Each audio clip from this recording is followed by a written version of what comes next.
Insurance எடுத்து பாதிக்கப்பட்ட திரு ராஜாராமன் அவர்கள் வந்து நம்ம கூட இருக்காங்க. ஸோ அவங்கள்ட்டே என்ன நடந்துச்சுங்கிற ஒரு சில விஷயங்கள் கேட்டு தெரிஞ்சுக்கலாம். வணக்கம் சார். என்ன பாதிக்கப்பட்டவர் வந்து என்ன இன்சூரன்ஸ் எடுத்தார், எவ்வளோ அமௌண்ட் கட்டினார், எதனால் அவர் கிளைம் ரிஜெக்ட் ஆச்சு, என்னென்ன ரீசன் சொல்லி ஏமாத்துறாங்க, எப்படி கேஸ் போட்டு வின் பண்ணி 3 லட்ச ரூபா இழப்பீடு வாங்கினார்? அவருக்கும் அவர் மனைவிக்கு சேர்த்து அப்படிங்கிறது வந்து 30 ஜூன் 2023 எடுத்திருக்காரு. நீங்கள் இன்சூரன்ஸ் எடுக்கும்போதே இதனால தான் ரிஜெக்ட் பண்ணுவாங்க அப்படின்னு தெரிஞ்சதாக எடுத்தீங்களா, இல்லை இன்சூரன்ஸ் எடுக்கும்போது அந்த இன்சூரன்ஸ் பற்றி என்ன ஒரு புரிதல் வச்சுக்கிட்டு நீங்கள் எடுத்தீங்க? இன்சூரன்ஸ் எடுக்கக்குள்ள என்னுடைய நண்பர் ஒருத்தர் தான் ஏஜென்ட்டு, அவர் தான் வந்து இதை மூவ் பண்ணார் என்கிட்ட. அப்படி கேஸ் போட்டதுக்கப்புறம் கோர்ட்டில் வந்து அந்த கம்பெனி தரப்பில் இருந்து இல்லை பாலிசி எடுத்தவர் மேலே தான் தப்பு அப்படின்னு சொல்லி நம்ம மேலே திருப்பி விடுறதுக்கே அந்த காரணம் இந்த காரணம் சொல்லி ஏதாவது மழுப்புவாங்கல்ல, அந்த கம்பெனி தரப்புல இருந்து என்னென்ன மாதிரியான ரீசன்ஸ்லாம் சொல்லி சமாளிச்சாங்க, அது எப்படி அது பொய்ன்னு சொல்லி எப்படி நிரூபிச்சு? எழுதும் போது இவங்க மனைவிட்ட என்ன கேட்டாங்கன்னு தெரியல. இவர் வந்து சுயநினைவு இல்லாமல் படுத்த படிக்கல இருக்காரு. மருத்துவத்தை வாங்கின எல்லா ரிப்போர்ட்டை கொடுத்துட்டாங்க, எல்லாத்தையும் பார்த்துட்டு அதை எழுதுறாங்க. எழுதும் போது அவர் கேட்ட கேள்வி என்னன்னா, ஓகே இப்போ என்ன ஜட்மெண்ட் கொடுத்தாங்க, எவ்வளோ கிளைம் அமௌண்ட் கொடுக்கணும்னு சொல்லி இழப்பீடு கொடுக்கணும்னு சொல்லி உத்தரவு போட்டாங்க. எல்லோருக்கும் வணக்கம். இது டிட்டோ வழங்கும் மெய்ப்பொருள். நம்ம சேனலில் வந்து இன்சூரன்ஸ் சம்மந்தமாக, கன்சியூமர் ரைட்ஸ் சம்மந்தமாக இது வரைக்கும் நிறையா விழிப்புணர்வு வீடியோக்கள் போட்டிருக்கோம்.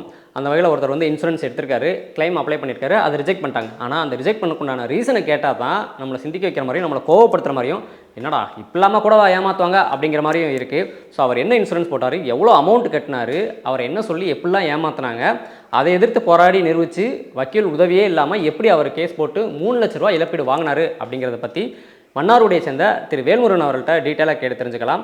அதுக்கு முன்னாடி நாம் எப்படி நம்ம சேனலில் இன்சூரன்ஸு கன்சூமர் ரைட்ஸ் பற்றி பேசுகிறோமோ அந்த மாதிரி நம்ம இந்த வீடியோட ஸ்பான்சரான டிட்டோவும் மக்களுக்கு ஃப்ரீயாக நிறைய விஷயங்கள் இன்சூரன்ஸ் சம்மந்தமாக செஞ்சு கொடுக்குறாங்க. அதாவது ஒரு இன்சூரன்ஸ் கம்பெனி எப்படி சூஸ் பண்ணுறது, ஒரு நல்ல இன்சூரன்ஸ் பாலிசியை எப்படி எடுக்கிறது, ரிஜெக்ட் ஆகாமல் இருக்கிறதுக்கு எப்படி என்ன பண்ணணும், ஒருவேளை கிளைம் வந்து ரிஜெக்ட் ஆச்சுன்னா அதுக்கப்புறம் என்ன பண்ணணும். ஸோ இந்த மாதிரி இன்சூரன்ஸ் எடுக்கிறதுலேருந்து கிளைம் வரைக்கும் கூட இருந்து சப்போர்ட் பண்ணி நமக்கு ஒரு அவேர்னஸ் கொடுக்குறாங்க. அந்த வகையில் தான் இப்போ ஒரு ஃப்ரீ வெபினார் ஒன்று நமக்காக நடத்த போகிறாங்க. அந்த வெபினாரோட லிங்க் கூட டிஸ்கிரிப்ஷன் ஃபஸ்ட் கமெண்ட்டில் இருக்குது. அதில் போய் அட்டன் பண்ணி ரிஜிஸ்டர் பண்ணி அந்த ஃப்ரீ வெபினார் மூலமாக இன்சூரன்ஸ் பற்றி நமக்கு இருக்கிற சந்தேகம் எல்லாத்தையும் டீட்டெயிலாக கேட்டு தெரிஞ்சுக்கலாம். இப்போ நம்ம சார்ட்ட பேசலாம் என்ன நடந்துச்சு அப்படின்னு.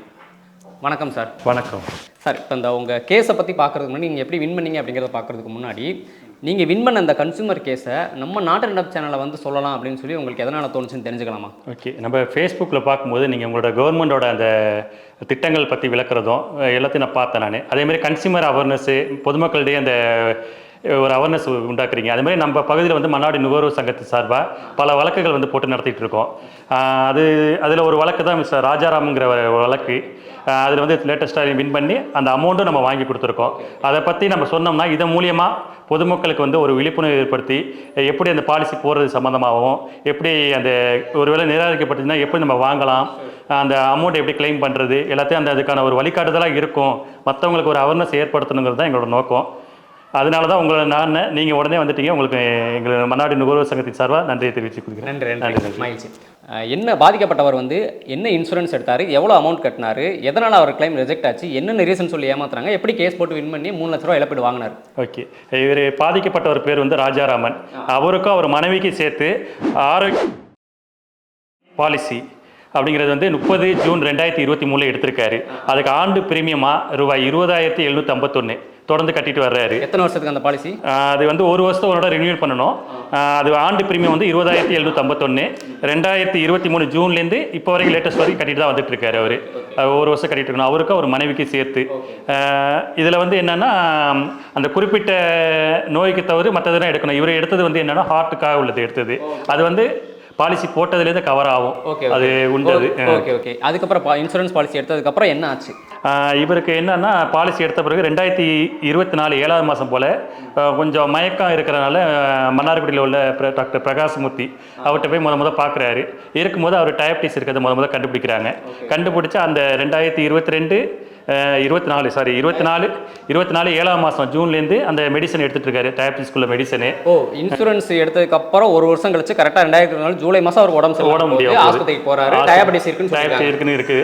அடுத்த மறு மாதமே 8ஆம் மாதமே அவருக்கு வந்து ஒரு மயக்கம், இந்த கை கால் வீக்கம், முகம் வீக்கம் அதெல்லாம் இருந்திருக்கு. இருக்கும்போது மன்னாரில் உள்ள ஹார்ட் டாக்டர் அவங்களுக்கு தெரிஞ்சவன்ட்ட காட்டும் போது அவங்க வந்து தஞ்சாவூர் உள்ள அணு ஹாஸ்பிட்டலுக்கு ரெக்கமெண்ட் பண்ணுறாங்க. ஓகே, அங்கே போயிட்டு என்னைக்குன்னா 12/8 8/8 வந்து அங்கே போய் அட்மிட் ஆகுறாரு. 8/8/2024 24 போய் அட்மிட் ஆகுறாரு. அந்த முகவீக்கம், அந்த நீர் இது, அந்த முதலுதவி சிகிச்சையெல்லாம் செய்கிறாங்க. அங்கே சிகிச்சையில் அவங்க ஃபேமிலிக்கு வந்து திருப்தி இல்லாமல் எத்தனை நாள் அங்கே 4 நாள் இருந்திருக்காங்க. 8/8லேருந்து 12/8 வரைக்கும் இருந்திருக்காங்க. அதில் வந்து அவங்களுக்கு சாட்டிஸ்ஃபைட் ஆகாதனால திருச்சி காவேரி மருத்துவமனைக்கு 12/8க்கு கொண்டு போகிறாங்க. அன்றைக்கி நைட்டு 4 மணிக்கு இங்கே டிஸ்சார்ஜ் ஆகுறாங்க. 7 மணிக்கெலாம் வந்து திருச்சிக்கு கொண்டு போய் அட்மிஷன் போட்டுறாங்க. விடிய காலில் அவருக்கு வந்து ஹார்ட் ஆப்ரேஷன் பண்ணுறாங்க. பைபாஸ் ஆப்ரேஷன் பண்ணி 15/8 வரைக்கும் அங்கே ட்ரீட்மெண்ட் எடுக்கிறாரு. இந்த இதில் வந்து என்னென்னா அணு ஹாஸ்பிட்டல் செலவு வந்து 41,263 ரூபா. அந்த 4 நாள் இருந்ததுக்கு 41,000 செலவு வந்து அப்போவே வந்து என்ன செய்யணும்னா நம்ம அந்த ட்ரீட்மெண்ட் இருக்கும்போது அவங்க ஃபேமிலியிலேருந்து ஹெல்த் இன்சூரன்ஸ்க்கு சொல்லிட்டு கிளைம் கேட்கும்போது அவங்க வந்து ரிஜெக்ட் பண்ணிட்டாங்க. என்ன ரீசன் தெரியல. அவங்க பதட்டத்தில் அதை கவனிக்கல. அடுத்த ஹாஸ்பிட்டல் போகிறாங்க. காவேரி மருத்துவமனையில் போயிட்டு அங்கே செலவு பண்ண தொகை 2,87,487. அந்த இதையும் ரிஜெக்ட் ஆகுது. அது ரிஜெக்ட் ஆகணும்னா இவங்க மொத்தம் 3,28,000 நினைக்கிறேன். ஆமாம், 3,28,000 ரிஜெக்ட் ஆகிடுச்சு. இவங்க என்ன செய்யறதுன்னு தெரியாதனால அவங்க உறவுக்காரர்கள்ட்ட எல்லாத்தையுமே கடன் வாங்கி அந்த கடனை வந்து செலுத்திடுறாங்க. அந்த ஹாஸ்பிட்டல் செலவு செலுத்திட்டு திரும்பி வந்து வீட்டில் வந்து எல்லா டாக்குமெண்ட்டையும் எடுத்துட்டு மன்னார்குடியில் ஆஃபீஸ், அவங்க ஹெல்த் இன்சூரன்ஸ் ஆஃபீஸ் இருக்காங்க, அங்கே போய் அந்த ஏஜென்ட் மூலியமாக கான்டாக்ட் பண்ணிவிட்டு அவங்க மூலியமாக எல்லா டாக்குமெண்ட் சப்மிட் பண்ணுறாங்க. 19/8/2024 சப்மிட் பண்ணிட்டு இருக்காங்க. ஆனால் எந்த ஒரு இன்ஃபர்மேஷனும் இல்லை. பல முறை அலைஞ்சு பார்த்துருக்காங்க, எதுவுமே இல்லை. அதுக்கப்புறம் நம்ம நுகர்வோர் சங்கத்துக்கு வர்றாங்க. வரும்போது அதில் என்ன தவறு இருக்குங்கிறத கண்டுபிடிச்சிட்டு ஒரு டிஸ்சார்ஜ் சம்மரில் தவறுதலாக ஒரு மென்ஷன் பண்ணியிருக்காங்க. அதாவது ஒரு டயாபிட்டிஸ் வந்து 47 வருஷமாக இருக்குன்னு ஒரு தவறுதலான ரிப்போர்ட் கொடுத்துருக்காங்க. இன்சூரன்ஸ் எடுக்கிறதுக்கு முன்னாடி 47 வருஷமாக இருந்திருக்குங்க. அந்த தஞ்சாவூர் மருத்துவமனையில் வந்து 47 வருஷமாக, இவருக்கு வந்து வயது வந்து 53 தான். ஆனால் 47 வருஷமாக இவருக்கு வந்து டயாபிட்டிஸ்க்கு வந்து மாற்ற மெடிசன் எடுக்கிறாங்க. அந்த டாக்டரோட வயது 40 தான். தவறுதான் கொடுத்துட்டாங்க. அதனால தான் ரிஜெக்ட் ஆகுது. இவங்க இன்சூரன்ஸ் கம்பெனி என்ன சொல்கிறாங்கன்னா, எங்கள்கிட்ட வந்த பிறகு நோட்டீஸ் அனுப்புகிறோம், அவங்களுக்கு மெயில் அனுப்புகிறாங்க. என்னென்னா ஆரம்ப கால சிகிச்சையே அந்த நோய்க்கான இதை வந்து டாக்குமெண்ட் கொடுங்கன்னு கேட்குறாங்க. அவர்கிட்ட இருக்கிறது 7ஆம் மாதம் ட்ரீட்மெண்ட் 2024 எடுத்தது தான் முதல் சிகிச்சை அவருக்கு. அதுக்கப்புறம் அதுக்கு முன்னாடி உள்ளதை கொடுங்கன்னா எப்படி கொடுக்குறது? அது கொடுக்க முடியல. நம்ம நோட்டீஸ் போட்டோம், எந்த பதில் இல்லைன்னா கன்சியூமர் கோர்ட்டில் நம்ம கேஸ் ஃபைல் பண்ணோம். கேஸ் ஃபைல் பண்ணியிருக்காங்கல்ல, அப்போ கோர்ட்டில் என்ன நடந்துச்சு, அவங்க என்ன ரீசன்ஸ்லாம் சொன்னாங்க, எப்படி அதை வந்து அவங்க சொல்கிறதெல்லாம் தப்புன்னு சொல்லி நிரூபித்து 3 லட்ச ரூபா இழப்பீடு வாங்கினாங்க அப்படிங்கிறத பார்க்குறதுக்கு முன்னாடி பாதிக்கப்பட்ட இன்சூரன்ஸ் எடுத்து பாதிக்கப்பட்ட திரு ராஜாராமன் அவர்கள் வந்து நம்ம கூட இருக்காங்க. ஸோ அவங்கள்ட்டே என்ன நடந்துச்சுங்கிற ஒரு சில விஷயங்கள் கேட்டு தெரிஞ்சுக்கலாம். வணக்கம் சார். ஸோ நீங்கள் இன்சூரன்ஸ் எடுக்கும்போதே இதனால தான் ரிஜெக்ட் பண்ணுவாங்க அப்படின்னு தெரிஞ்சுதான் எடுத்தீங்களா, இல்லை இன்சூரன்ஸ் எடுக்கும்போது அந்த இன்சூரன்ஸ் பற்றி என்ன ஒரு புரிதல் வச்சுக்கிட்டு நீங்கள் எடுத்தீங்க? இன்சூரன்ஸ் எடுக்கக்குள்ள என்னுடைய நண்பர் ஒருத்தர் தான் ஏஜென்ட்டு. அவர் தான் வந்து இதை மூவ் பண்ணார் என்கிட்ட.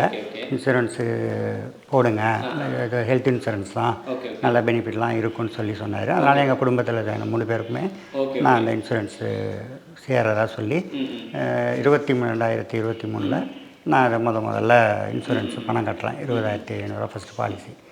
நான் எனக்கு வந்து அவர் அதெல்லாம் எதுவும் கேட்கல. உங்களுக்கு முன்னாடி என்ன உடம்பு சரியில்லாமல் இருந்துச்சா, அதெல்லாம் அந்த இன்சூரன்ஸ் பாலிசிலாம் எதுவும் கேட்கல. எனக்கும் நார்மலாக தான் நான் இருந்தேன். அதனால் வந்து நான் பாலிசி போட்டேன். எங்கள் குடும்பத்தில் எனக்கு, என் ஒய்ஃபுக்கும், என் பையனுக்கு சேர்த்து. இப்போ நீங்கள் இன்சூரன்ஸ் எடுக்கும்போது அந்த ஏஜென்ட் வந்து உங்களுக்கு உடம்புல இதுக்கு முன்னாடி என்ன பிரச்சனைலாம் இருக்குது அப்படிங்கிற எதுவுமே கேட்கல, சொல்லலை அப்படின்னு சொன்னீங்க.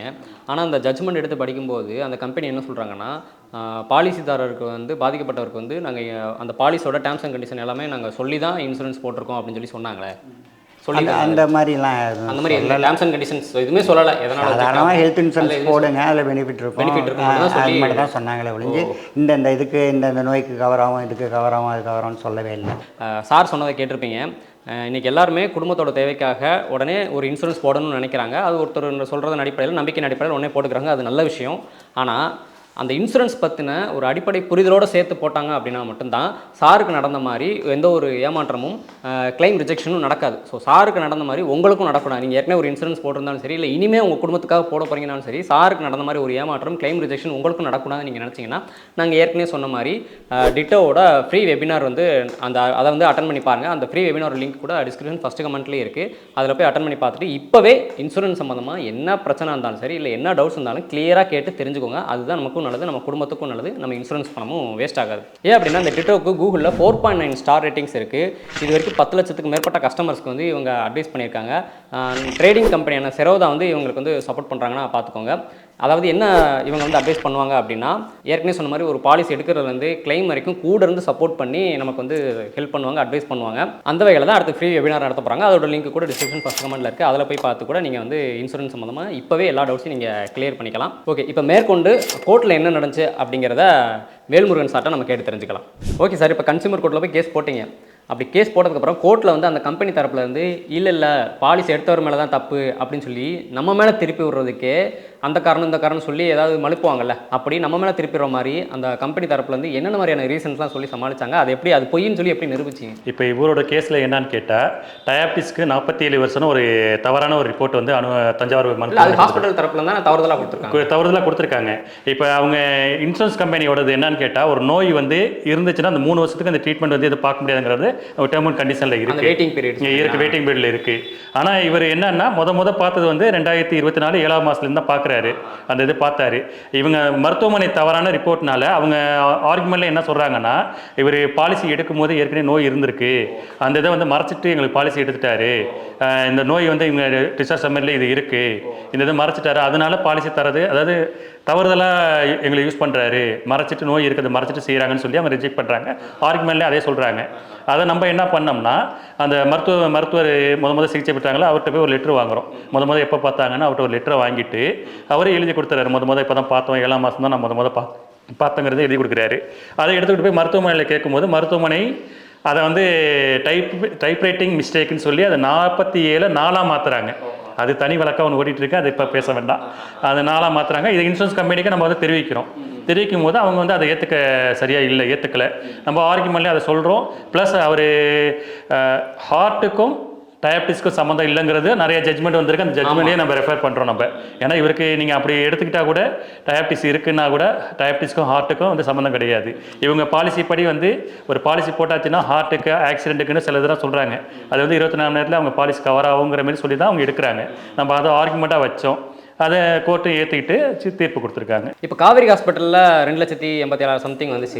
அதுக்கு அந்த கிளைம் ரிஜெக்ட் பண்ணதுக்கு என்ன ரீசன் சொன்னாங்க? அதான் ஆரம்ப கால நோய். அதுக்கும் ஆரம்பம். அதாவது ஒரு ஃபர்ஸ்ட் வந்து இந்த ட்ரீட்மெண்ட் 2 கிளைம் கொடுக்கும்போது இவருக்கு ஏற்கனவே நோய் இருந்திருக்கு, அந்த நோயை நீங்கள் மறைச்சிட்டு அவர் பாலிசி போட்டிருக்காரு அப்படிங்கிற சொல்லி தான் 2த்தையும் ரிஜெக்ட் பண்ணுறாங்க அவங்க. அது ரெண்டுமே ரிஜெக்ட் ஆகிடுச்சு. ஓகே, இது எப்படி வந்து அந்த கோர்ட் நம்ம ஜட்ஜு வந்து நம்பினாங்க, எப்படி அதை நிரூபிச்சிங்க அவங்க சொல்கிறது போய்? இப்போ சொன்னதை நிரூபித்தது வந்து நம்ம டாக் பண்ணிட்டா வந்து நம்ம மருத்துவர்கிட்ட வாங்கணும், முத சிகிச்சையை வாங்கினது முதல்ல வாங்கணும். அந்த இதை வாங்கிட்டு முத நோய் இருந்தது வந்து 7ஆம் மாதம் 2024 தாங்கிறத அந்த டாக்டரோட சர்டிஃபிகேட் வச்சு நிரூபித்தோம். அதே மாதிரி இந்த மருத்துவமனைக்கும் 47/4 முரண்பாடான ஒரு ரிப்போர்ட்டை கொடுத்தாங்கிறதே நம்ம சொன்னோம். இது எதன் அடிப்படையில் கொடுத்தாங்கன்னு சொல்லி தனி வழக்கு ஓடுதுங்கிறதையும் நம்ம சொல்லிட்டு அதுக்கு சம்மந்தம் இல்லைன்னு நம்ம சொல்லியாச்சு. ரெண்டாவது நம்ம நிறைய கேஸை எடுத்து நம்ம ரெஃபர் பண்ணோம்.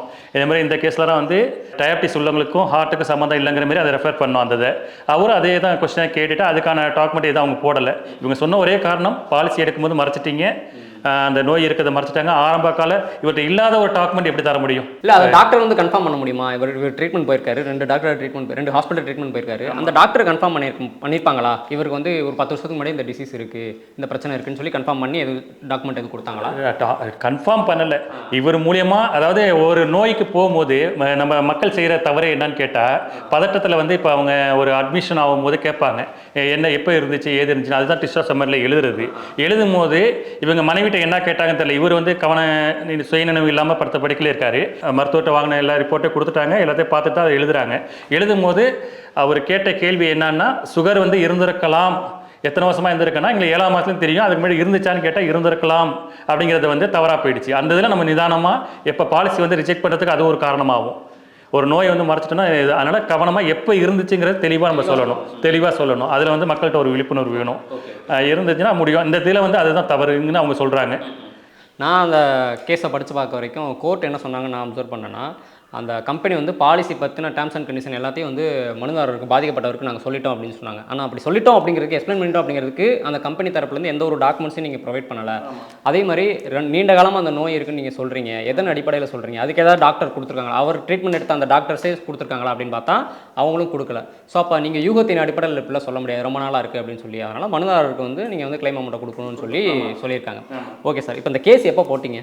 அக்டோபர் 2025. கேஸ் நம்பர் ஆனது வந்து செப்டம்பர் 2025 நம்பர் ஆயிடுச்சு. ஒரே மாதம் ஆயிடுச்சு. எப்போ ஜட்ஜ்மெண்ட் வந்துச்சு? 2ஆம் மாதம் பிப்ரவரி மாதம் 2026. கேஸ் நம்பர் ஆனது வந்து 3 மாதத்துக்குள்ள ஜட்ஜ்மெண்ட் வந்துருச்சு. கன்சியூமரை பொறுத்த வரைக்கும் கேஸ் நம்பர் ஆகி ஆப்போசிட்டுக்கு நோட்டீஸ் கிடைச்ச 90 நாளில் கேஸை முடிக்கணும். கன்சியூமரை பொறுத்த வரைக்கும் அந்த கேஸ் வந்து ஃபாஸ்ட்டாக நடக்கணும். இவரோட கேஸில் வந்து ஒரு 12 நட போயிருக்கோம் நாங்கள் கோர்ட்டுக்கு. 12 வாய்தா தான் போயிருக்கோம் நாங்கள். 12 வாய்தாவில் கேஸ் முடிச்சுட்டு இதில் மேற்கொண்டு என்னன்னா, இப்போ நம்ம அந்த கிளைமும் வந்து ஆப்போசிட்டுக்கு நம்ம நோட்டீஸ் போட்டீங்க, அவங்களும் கிளைம் கொடுத்துட்டாங்க. ஓகே, செட்டில்மெண்ட் ஆயிடுச்சு. ஓகே, இப்போ என்ன ஜட்மெண்ட் கொடுத்தாங்க, எவ்வளோ கிளைம் அமௌண்ட் கொடுக்கணும்னு சொல்லி, இழப்பீடு கொடுக்கணும்னு சொல்லி உத்தரவு போட்டாங்க? அந்த காப்பீட்டு தொகை வந்து 3,30,000 ரூபா 35,000 சம்திங் அது ஃபுல்லாக கொடுக்கணும்னு சொல்லிட்டாங்க. ப்ளஸ் மன உளைச்சலுக்கு வந்து 2 லட்சம் கொடுக்க சொல்லியிருக்காங்க. வழக்கு செலவு தொகையாக 10,000 ரூபா கொடுக்க சொல்லியிருக்காங்க. இப்போ அந்த இன்சூரன்ஸ் கிளைம் அமௌண்ட் வந்து 3,28,000 ரூபா, ஆனால் ஜட்மெண்ட் ஆனது வந்து 5,00,000 சில்லற. இப்போ நீங்கள் 3,28,000 மட்டும் கொடுத்தாங்கன்னு சொல்லி சொல்கிறீங்க, எதனால் அந்த 2 லட்ச ரூபா மிஸ் ஆச்சு? இப்போ இந்த இன்சூரன்ஸ் கம்பெனி வந்து பெட்டிஷனர்கிட்ட வந்து நேரடியாக பேசியிருக்காங்க. பேசிட்டு இந்த அமௌண்ட் வாங்கிட்டீங்கன்னா நாங்கள் இதோட விட்டுறோம் அப்படிங்கிற பிறகு அவர் வந்து அக்செப்ட் பண்ணிட்டாரு. 3,40,000 ரூபா போதும். ஏன்னா இந்த கேஸ் போட்டதுனால தான் இந்த அமௌண்ட்டே கிடச்சிச்சு. ஃபஸ்ட்டு இல்லைன்னு சொல்லிட்டு இந்த கேஸ் போட்டதுனால 3,40,000 ரூபா தரேன்னு சொன்னாங்க ஜட்ஜ்மெண்ட் வந்த பிறகு. அவரும் அந்த நேரத்துக்கு தேவைப்பட்டதுனால அந்த 3 லட்சத்தை அப்போ பண்ணிட்டாரு. அவர் ஒத்துக்கிட்டதுனால நம்ம ஒன்றும் செய்ய முடியாது. அதனால் நம்ம அவரோட தனிப்பட்ட விருப்பம். அதனால் அதை ஒத்துக்கிட்டு நம்ம வாங்கி கொடுத்ததில் சந்தோஷம். ஜட்ஜ்மெண்டோட அதை வாங்கி கொடுத்ததில் நமக்கு சந்தோஷம். ஆனால் நீங்கள் சொன்ன மாதிரி கேஸ் போட்டதுனால தான் அந்த இன்சூரன்ஸ் அமௌண்ட்டாவது கிடச்சிச்சு. அதுவும் கிடச்சிச்சு. ஆமாம். ஒரு இன்சூரன்ஸ் எடுக்கிறப்போ என்னென்ன சொல்லிலாம், என்னென்ன விஷயங்கள்லாம் கவனிக்கணும், என்னென்ன சொல்லி ரிஜெக்ட் பண்ணுவாங்க? இப்போ நம்ம பாலிசி எடுக்கும் பொழுது எந்தெந்த இதுக்கு எவ்வளவு நம்ம கவர் எடுக்கணும்னு பார்த்துக்கணும். இப்போ உள்ள மெடிக்கல் இதில் வந்து அதிகமாக இருக்குது. அதனால் அது அதிக கவரேஜ் ஒரு 10 லட்சம் 20 லட்சம் அது மாதிரி நம்ம அந்த பிளான் பண்ணிக்கணும். நம்ம இதுக்கு தகுந்த மாதிரி எவ்வளோ கட்ட முடியுங்கிறது டேர்ம் அண்ட் கண்டிஷனாக நம்ம பார்த்துக்கணும். என்னென்னு புரிஞ்சுக்கிட்டு ரூம் லிமிட்னு ஒன்று இருக்குது, அதெல்லாம் கொஞ்சம் கவனிக்கணும். சில இதில் வந்து ஃபுல் ரூம் கொடுப்பாங்க, அன்லிமிட்டட்னு கொடுப்பாங்க, அதை பார்க்கணும். எந்தெந்த நோய்க்கெல்லாம் வந்து அவங்க இந்த டைம் பீரியட்னு இருப்போம். இப்போ இஎன்டி அதுக்கெல்லாம் வந்து 2 வருஷம் கொடுக்குறாங்க, அதெல்லாம் நம்ம பார்த்துக்கணும், ஃபாலோ பண்ணிக்கணும். அதை நோட் பண்ணிக்கங்க. எது காரணராக ரிஜெக்ட் பண்ணுவான்னு சொன்னால் அந்த நோயை மறைச்சிட்டோம்பாங்க. இப்போ உதாரணத்துக்கு நீங்கள் என்ன செய்யலாம்னா உங்களோட மெடிக்கல் செக்கப்பை அவங்க எடுக்க மாட்டாங்க, நீங்கள் எடுத்து சப்மிட் பண்ணிவிடுங்க. சப்மிட் பண்ணிட்டு எடுத்துட்டிங்கன்னா ரிஜெக்ட் பண்ணுறதுக்கு காரணமே கிடையாது. நாளைக்கு கோர்ட்டில் ஏதாச்சும் பிரச்சனை ஆகும்போது நம்ம காட்டலாம். அதுமாதிரி உங்கள் ஹெல்த் செக்கப் ஃபுல்லாக எடுத்துக்குங்க. அதாவது நோயை மறைச்சிட்டிங்கம்பாங்க. அதுக்காக அந்த இது உள்ளது. வேறு என்னென்னா ட்ரீட்மெண்ட் எடுக்கும் போதே பாலிசிக்கு உடனே சொல்லிடணும். நம்ம ஹாஸ்பிட்டல் அட்மிட் ஆகும்போதே இன்சூரன்ஸ் கம்பெனிக்கு இன்ஃபார்ம் கொடுத்துடணும்.